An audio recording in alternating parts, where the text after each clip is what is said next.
Olá, boa tarde. Me chamo Daniele Monteiro, graduanda do curso de Ciências Sociais da UESP de Parnaíba.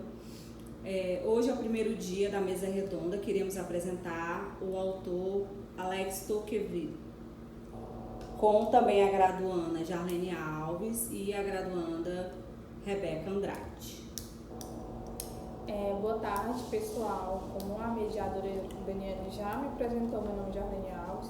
Estou aqui para dar uma introdução sobre Tocqueville e explicar para vocês o ponto que ele chegou para falar sobre tirania da maioria.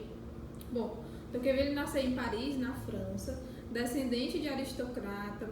Assim que ele nasceu, a França já estava um caos, porque ele nasceu ali um pouquinho depois da Revolução Francesa, em 1789.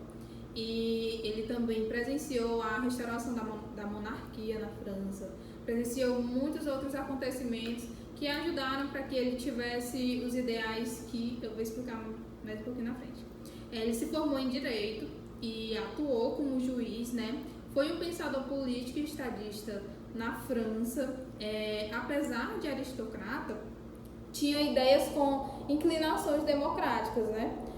Foi ele quem especulou, né, sobre a natureza essencial da democracia, suas vantagens e seus perigos. Falou acentuou os elementos negativos democráticos.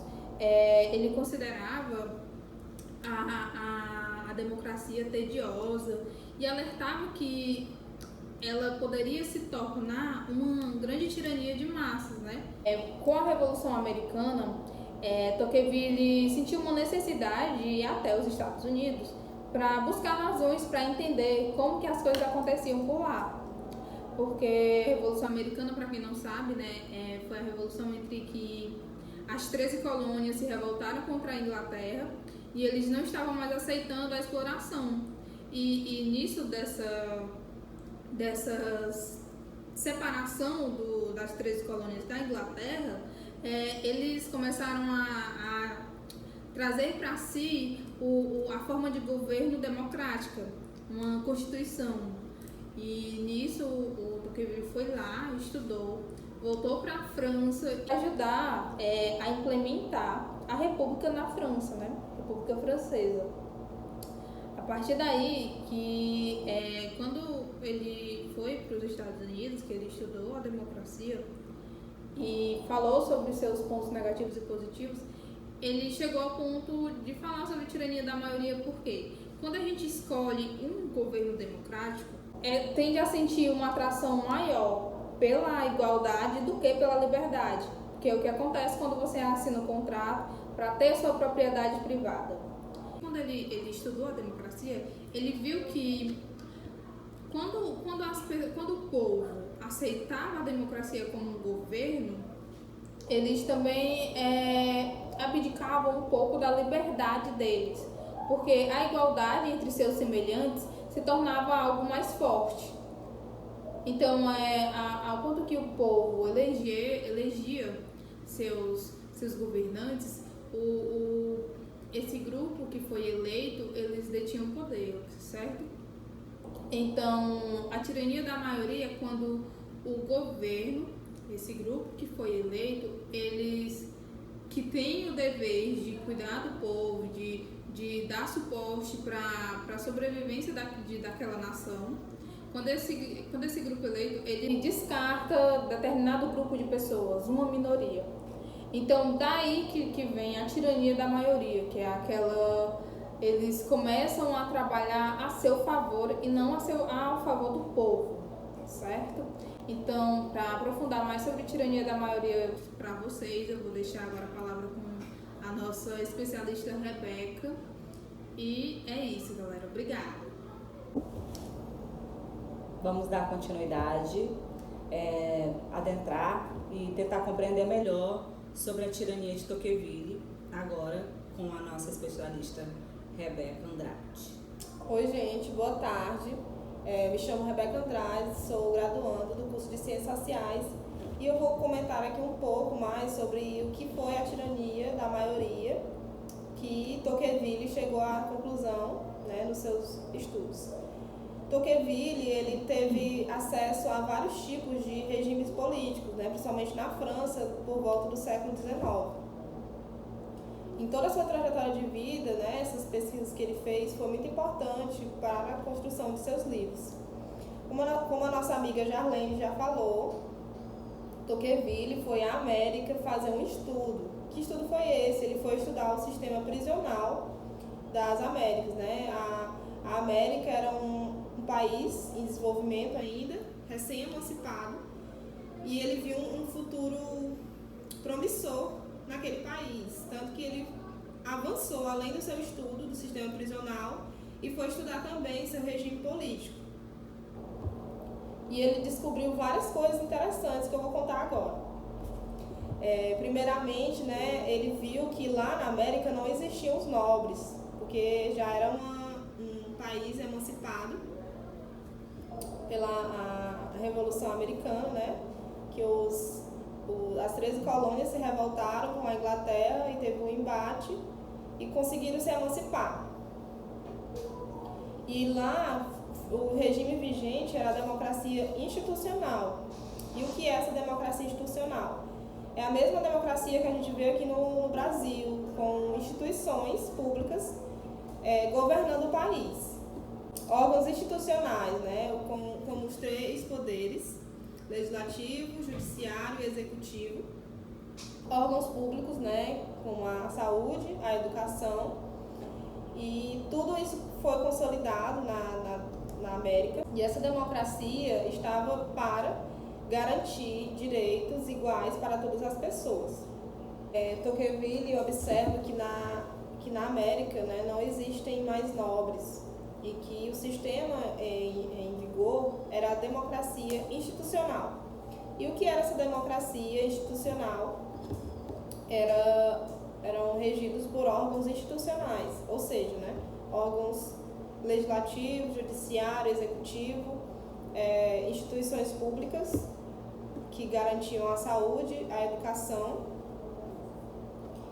E todas essas instituições deveriam garantir direitos iguais para todos, porque a democracia não deve excluir as pessoas da participação nessas instituições, sejam por usufruir delas, tanto quanto para trabalhar nelas, seja por candidaturas ao governo, seja por meio de concursos públicos, ou simplesmente para você acessar a educação pública de qualidade. E essa garantia de acesso às instituições, Tocqueville observou que era uma forma de diminuir as desigualdades sociais, porque as leis, né, devem garantir que cada pessoa seja livre, né, na sua individualidade. E um ponto importante para Tocqueville, que ele distingue bem em seu livro, é que egoísmo e individualidade estão em oposição. Elas não devem existir em conjunto na democracia. A individualidade precisa existir na democracia, mas o egoísmo não. Porque se caso o egoísmo existir, vai gerar conflitos, né, entre as pessoas que estão sendo negligenciadas por conta desse egoísmo. O egoísmo leva as pessoas a quererem tudo para si e a individualidade leva as pessoas a garantirem seus direitos, né? E essa forma de garantir seus direitos individualmente deve estar bem consolidada na cabeça das pessoas, para que não ocorra de a gente perder a nossa liberdade, né? A gente tem que lutar pelos nossos direitos individuais para garantir nossas melhores condições de vida. E a democracia é isso, né? É a junção dos diferentes e dos iguais. E o problema da tirania para Tocqueville é justamente os iguais quererem excluir os diferentes. Se caso a maioria decide que vai governar o país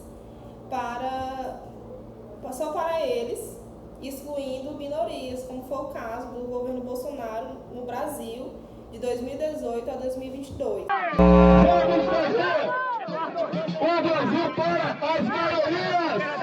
As minorias têm que se curvar às maiorias! A lei deve existir para defender as maiorias! As minorias se adaptam ou simplesmente desaparecem! O que Bolsonaro ele falou que as maiorias iriam governar e as minorias deveriam se curvar às maiorias. Ele quis dizer que as maiorias estariam garantindo seus direitos individuais, mas no caso dos direitos individuais que ele promove são os direitos egoístas, né? Os direitos e liberdades individuais que Tocqueville nos mostra são o direito à fala, o direito ao pensamento, né? A liberdade de expressão, a liberdade de associação. Por quê? Porque essas são formas de ações políticas, né, da população dentro da democracia. Se caso isso não for bem consolidado na cabeça das pessoas, a gente pode perder os nossos direitos individuais. Um caso de tirania da maioria. Bolsonaro foi eleito por uma maioria e nesse discurso dele ele deixa muito bem explícito, né, que a maioria iria governar e que as minorias deveriam se curvar às maiorias. Eles iriam ser privilegiadas nos seus direitos e as minorias seriam apagadas, né, não seriam ouvidas. E essa situação de grupos se organizarem para excluir outros é uma forma de um governo tirânico.